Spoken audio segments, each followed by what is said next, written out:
ଦୁନିଆରେ ଦେଖନ୍ତୁ ସମ୍ପର୍କ ତ ଭୁଲି ଯାଇଥାନ୍ତି, ହେଲେ ସେତେବେଳେ ସମ୍ପର୍କ ଦେଖନ୍ତୁ।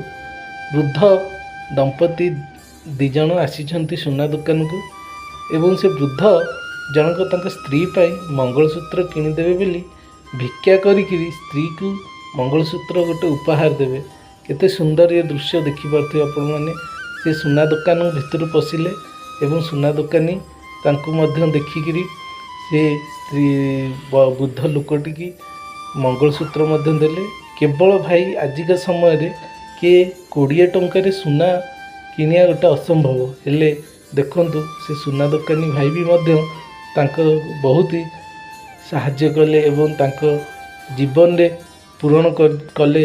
ସେ ବୃଦ୍ଧ ବ୍ୟକ୍ତି ତାଙ୍କ ସ୍ତ୍ରୀକି ଦେଲେ ଗୋଟେ ସୁନାର ଉପହାର। ଆଜ୍ଞା, ଏମିତିଆ ସମ୍ପର୍କ କରିଥାନ୍ତୁ ଯେଉଁ ସମ୍ପର୍କରେ ମଧୁରତା ଏବଂ ଯେଉଁ ସମ୍ପର୍କ ସାରା ଜୀବନ ପାଇଁ ଅତୁଟ ହେଇକିରି ରହିଥାଉ ଏବଂ ସ୍ୱାମୀ ସ୍ତ୍ରୀ ସମ୍ପର୍କ ଏତେ ଗଭୀର ସମ୍ପର୍କ ହେଉଥାଉ ଯାହାକି ଏ ଦୁନିଆରେ ସମସ୍ତେ କିଛି ନା କିଛି ଆଜ୍ଞା ଶିଖିପାରିବେ, ଜାଣିପାରିବେ। ତେଣୁ କରିକିରି ଆପଣମାନେ ଯେଉଁମାନେ ଏଇ ଭିଡ଼ିଓଟିକି ଦେଖୁଛନ୍ତି, ଆପଣମାନଙ୍କୁ ଅନୁରୋଧ କରୁଛି ସ୍ତ୍ରୀ ସ୍ୱାମୀ ସମ୍ପର୍କକୁ ନଷ୍ଟ କରନ୍ତୁନି। ସେ ସମ୍ପର୍କକୁ ଯେତେ ମଜବୁତ କରିବେ ସେ ସେତେ ମଜବୁତ ହେବ, ସେତେ ଭଲ ପାଇବା ହେବ। ଦେଖନ୍ତୁ କିଭଳି ଭାବରେ ସ୍ୱାମୀଙ୍କ ପାଖରେ ଅର୍ଥ ନଥାଇକିରି ମଧ୍ୟ ସେ ତାଙ୍କ ସ୍ତ୍ରୀକି ଏତେ ସୁନ୍ଦର ଭାବରେ ଗୋଟେ ସୁନାର ଜିନିଷ ଦେଇପାରିଲେ। ତେଣୁ କରିକିରି ପଇସା ପାଖରେ ଭଲ ପାଇବାର ମୂଲ୍ୟ କିଛି ନାହିଁ।